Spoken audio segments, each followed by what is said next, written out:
اللہ تعالیٰ ہمیں اس طرح کی محفلیں سجانے کی توفیق دے، برکت دے۔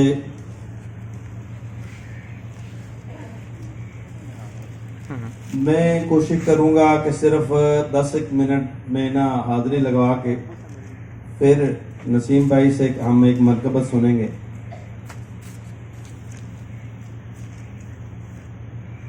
ایک واقعہ میں پہلے عرض کروں گا۔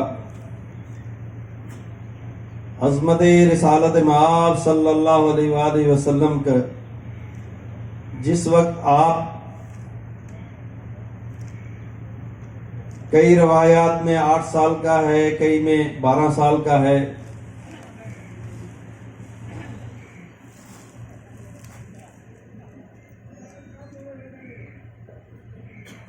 آپ کے چچا جناب سیدنا ابو طالب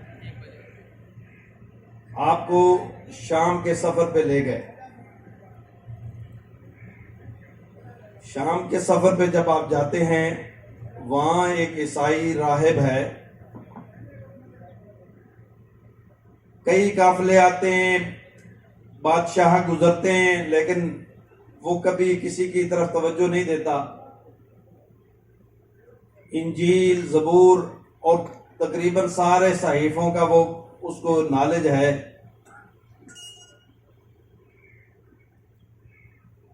وہ دیکھتا ہے قافلہ آ رہا ہے،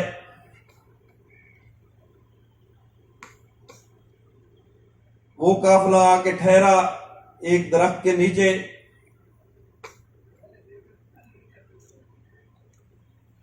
اس نے اس قافلے کو دعوت طعام دی اور اپنے حجرے سے نکل کے ان کا استقبال کیا۔ اب سارے علاقے کے لوگ حیران ہیں کہ یہ آج تک یہ اپنی عبادت گاہ سے باہر نہیں نکلا، اور کوئی شہنشاہ بھی آیا ہے تو اس کو اس نے ملنے سے انکار کر دیا ہے۔ جس وقت بنو قریش کے سرداروں کو دعوت دی تو وہ دعوت کھانے کے لیے جس وقت ادھر سے نکلے تو بچہ سمجھتے ہوئے انہوں نے عظمت رسالت مآب صلی اللہ علیہ وسلم کو سامان کے پاس چھوڑ دیا، اور سارے جتنے بھی ساتھی تھے وہ سارے کھانے کی دعوت پہ آ گئے۔ اس نے کہا، میں نے کہا تھا کہ سارے لوگوں کو لے کے آنا ہے، کوئی چھوڑ کے تو نہیں آئے ہو۔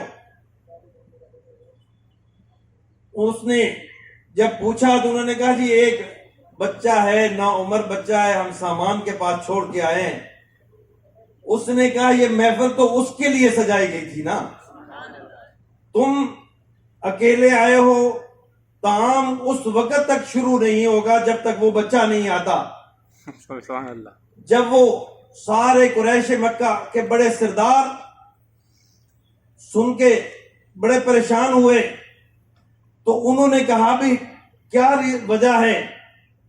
تو بحیرہ نے کہا کہ آپ نے دیکھا نہیں، جس وقت قافلے میں وہ چل رہا تھا تو آسمان پہ بادل اس کو سایہ کیے ہوئے تھے، اور جس وقت درخت کے نیچے اس کو آپ نے بٹھایا اور جو دھوپ چھن چھن کے آ رہی تھی، اللہ نے درخت کو حکم دے دیا کہ اس کی ٹہنیاں اکٹھی ہوتی گئیں اور اس سے دھوپ کو دور کرتی گئیں۔ آپ نے دیکھا نہیں ہے کہ جس وقت آپ چل رہے تھے، آپ چھاؤں میں آ رہے تھے، لیکن جب اس کو چھوڑ کے آئے ہو تو سورج پوری تمازت کے ساتھ تمہارے اوپر چمکنا شروع کر دیا، اور تمہیں وہ بادل کا سایہ نصیب نہ ہوا۔ وہ بادل کا سایہ کس کے لیے تھا؟ وہ عظمت رسالت مآب صلی اللہ علیہ وسلم کے لیے۔ سبحان اللہ۔ بے شک عظمت رسالت مآب صلی اللہ علیہ وسلم کو دعوت پھر دی گئی تو اس نے جب سب کھانا کھا چکے تو اس نے کہا، مجھے کچھ ٹائم چاہیے اس بچے سے ڈسکس کرنے کے لیے۔ آپ نے ابھی نبوت کا اعلان نہیں فرمایا، تو وہ آ کے آپ کے پاس دو زانو ہو کے بیٹھ گیا وہ جو ان کا راہب ہے اور کئی 100 سال اس کی عمر ہے، جو اتنا بڑا عالم ہے، جو اتنا بڑا مفکر ہے اور بہت بڑا صوفی ہے ان کے مسلک کا، لیکن عظمت رسالت مآب صلی اللہ علیہ وسلم 8 سال کے بچے کے سامنے وہ دوزانو ہو کے بیٹھا بے شک اور عرض کرتا ہے کہ میں کچھ آپ کو ٹیسٹ کرنے کے لیے نا، اب اس نے کتابیں ساری رکھ لی، زبور رکھ لی، انجیل رکھ لی، دیکھنے کے لیے کہ جو زبور میں انجیل میں جو نشانیاں آئی ہیں ذرا دیکھو تو صحیح کہ وہ کیا ہے اس میں۔ تو اس نے وہ جب ساری کتابیں رکھ کے نا وہ ایک ایک پیج کھولتا ہے، پھر آپ سے پوچھتا ہے آپ سوتے کتنا ہیں، آپ جاگتے کس وقت ہیں؟ عظمت رسالت مآب صلی اللہ علیہ وسلم فرماتے ہیں کہ میں سوتا تو ہوں 8 سال کی عمر میں، فرما رہے ہیں میں سوتا ہوں، میری آنکھیں تو سو جاتی ہیں، میرا دل کبھی نہیں سوتا، میرا دل ہر وقت میرے خدا کی یاد میں ہوتا ہے۔ سبحان اللہ۔ وہ پھر پوچھتا ہے میں آپ کو لات و عزا کی قسم دیتا ہوں کہ آپ نے مجھے سچ سچ بتانا ہے۔ آپ نے فرمایا میں لات و عزا سے نفرت کرتا ہوں، اتنی نفرت کہ جتنی مجھے کسی سے سب سے زیادہ ہو سکتی ہے۔ جس وقت کے لات اور عزا کی قسمیں کھائی جاتی تھی، بت پرستی عام تھی، لوگ قسم جس طرح ہم اللہ کی کھاتے ہیں وہ کھاتے تھے لات و عزا کی قسم۔ اس نے چیک کیا، اس نے انجیل سے دیکھا، اس نے کہا کہ میں لات و عزا جو ہے نا اس کی قسم آپ کو دیتا ہوں۔ آپ نے فرمایا مجھے اللہ سے محبت ہے۔ یہ جو ہم کہتے ہیں کبھی کہ 40 سال کے بعد نبوت آپ کو ملی، وہ 8 سال کا بچہ کیا کہہ رہا ہے کہ مجھے، آپ نے فرمایا اے بحیرہ مجھے نفرت ہے لات و عزا سے، بت پرستی سے، میں صرف ایک اللہ کو ماننے والا ہوں۔ تو پھر اس نے کہا کہ میں آپ کو اللہ کی قسم دیتا ہوں۔ اس وقت سیدنا ابو طالب آپ سے آ کے عرض کرتا ہے بحیرہ کہ اس کو ادھر سے ہی واپس لے کے چلے جاؤ۔ اے قریش مکہ، یہ نبی ہے، یہ تمام جہانوں کا سردار ہے، یہ ساری کائنات کے لیے رحمت بن کے آیا ہوا ہے، اور یہود جو ہیں اس سے نفرت کریں گے۔ نبوت بنی اسماعیل میں جا رہی ہے تو وہ اس کو شہید کرنے کی کوشش کریں گے۔ عظمت رسالت مآب صلی اللہ علیہ وآلہ وسلم، آپ کی شان، آپ کی عزت، عظمت یہ ہے، اور اسی کو منانے کے لیے ہم بیٹھے ہیں کہ اللہ نے فرمایا وَأَمَّا بِنِعْمَتِ رَبِّكَ فَحَدِّثْ، کہ جس وقت میں تمہیں اپنی نعمت دوں تو اس کے تذکرے کیا کرو، لوگوں کو بتایا کرو کہ تم پہ اللہ نے کیا انعام کیا ہے۔ اور اللہ نے جس چیز کو اللہ نے احسان جتایا ہے وہ صرف نبی کی ذات ہے۔ اللہ نے فرمایا لَقَدْ مَنَّ اللَّهُ عَلَى الْمُؤْمِنِينَ إِذْ بَعَثَ فِيهِمْ رَسُولًا، اے مومنو تم پہ احسان ہے، میں نے یہ احسان عظیم کیا ہے کہ تمہیں اپنا حبیب عطا کر دیا ہے۔ جب اللہ جس چیز کو نعمت قرار دے رہا ہے، اللہ فرماتا ہے وَإِن تَعُدُّوا نِعْمَتَ اللَّهِ لَا تُحْصُوهَا، میری نعمتیں گننے لگ جاؤ گن نہ سکو گے۔ لیکن احسان کس چیز کا ہے؟ اس کا ہے کہ جو میں نے تمہیں اپنا حبیب عطا فرمایا۔ اللہ تعالیٰ نے پیارے حبیب سرور کونین صلی اللہ علیہ وآلہ وسلم کو کائنات کے لیے آپ کی تشریف آوری سے پہلے رحمت بنا کے بھیج دیا کہ آدم علیہ السلام جب دنیا سے جانے لگے تو اپنے بیٹے کو بلاتے ہیں کہ اے شیز، اگر کہیں تمہیں کوئی تکلیف پہنچے، کوئی دکھ پہنچے، کوئی مصیبت آ جائے تو یہ نام جو ہے نام محمد، اس سے اللہ کے دربار میں التجا کرنا، اس وسیلے سے التجا کرنا۔ تو وہ پوچھتے ہیں بھی کوئی آپ کو محسوس ہوا، کیسے آپ کو پتا چلا یہ نام اتنا افیکٹو ہے؟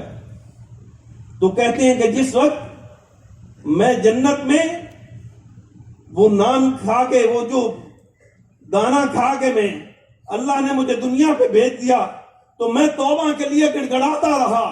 کتنے 100 سال میں اتنا میں شرمندہ کہ مجھے آسمان کی طرف میں نگاہ نہ کروں. مجھے شرم آئے کہ اللہ نے مجھے روکا اور میں نے یہ کر لیا. اللہ کے دربار میں التجا کر رہا ہوں لیکن کوئی آواز نہیں آ رہی، کوئی ندا نہیں آ رہی. تو میرے ذہن میں ایک خیال گزرا کہ جس وقت اللہ نے مجھے وَنَفَخْتُ فِيهِ مِن رُوحِي کے مراحل سے گزارا اور میں نے آنکھ کھولی تو میں نے جنت کے پتوں میں دیکھا لا الہ الا اللہ محمد رسول اللہ.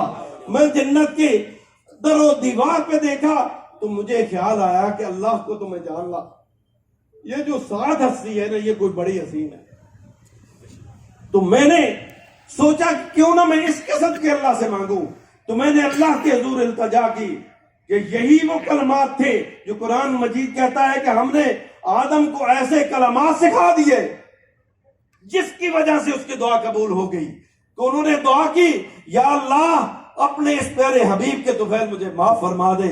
اللہ نے نہ صرف معاف فرما دیا بلکہ فرمایا اے آدم تیری اولاد میں نیک صالح جو لوگ ہوں گے پھر وہ جنت کے وارث بن جائیں گے. یہ نبی پاک صلی اللہ علیہ وآلہ وسلم کے طفیل ہے. عظمت رسالت میں آپ صلی اللہ علیہ وسلم کی شان اقدس ہے کہ موسیٰ علیہ السلام کو جب لوگوں نے تنگ کرنا شروع کیا اور انہوں نے اپنی کتاب میں دیکھا کہ ایک شانوں والا نبی نے آنا ہے تو ان کے دل میں خواہش ہوئی کہ کاش وہ میرے ساتھ معاون ہو جاتے نا تو یہ قوم سیدھی ہو جاتی. تو انہوں نے اللہ کے حضور التجا کی کہ یا اللہ وہ پیارا نبی جو ہے اگر آج میری مدد کو بھیج دے ادھر تو میں تو اتنے الفاظ کہے تو اللہ نے فرمایا موسیٰ تم نے کیا کہا؟ وہ نبی میں تمہیں بھیج دوں؟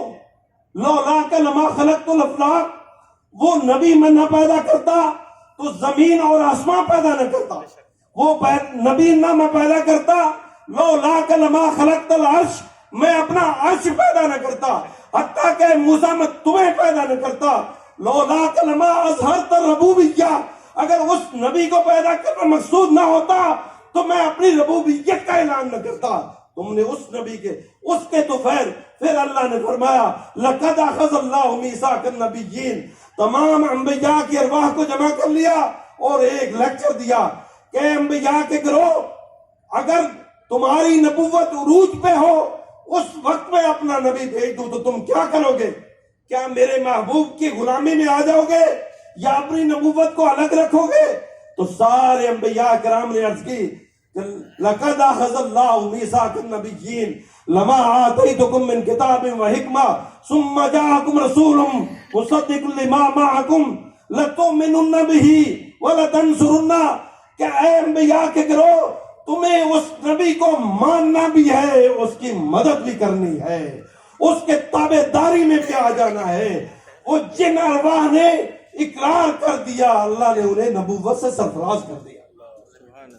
اللہ تعالیٰ میرے حبیب سرور کونین صلی اللہ علیہ وآلہ وسلم کے طفیل نبی پاک صلی اللہ علیہ وآلہ وسلم کے نالین اقدس کے طفیل اور ان کی نسل پاک کے نالین اقدس کے طفیل ہماری یہ حاضری قبول فرمائے اور ہمیں اس حاضری کو مسلسل کرتے رہنے کی طاقت توفیق عطا فرمائے. میں آخر میں سارے دوستوں کا جنہوں نے اس میں کام میں بڑھ چڑھ کے حصہ لیا ہے، ایپکا والے ساتھی ہے رفیق صاحب ماشاءاللہ اللہ تعالیٰ برکت دے، سارے ٹریڈ مارک کے کاپی رائٹ پیٹنٹ کے سارے ساتھی اور باہر سے بھی دوستوں نے کافی اس کو مینج کرنے کے لیے کوشش کی ہے. تمام خواتین حضرات کو میں مبارکباد بھی دیتا ہوں اور ان کا شکریہ بھی ادا کرتا ہوں. اب تشریف لاتے ہیں نسیم بھائی، وہ سلام کے لیے اور حاضری کے لیے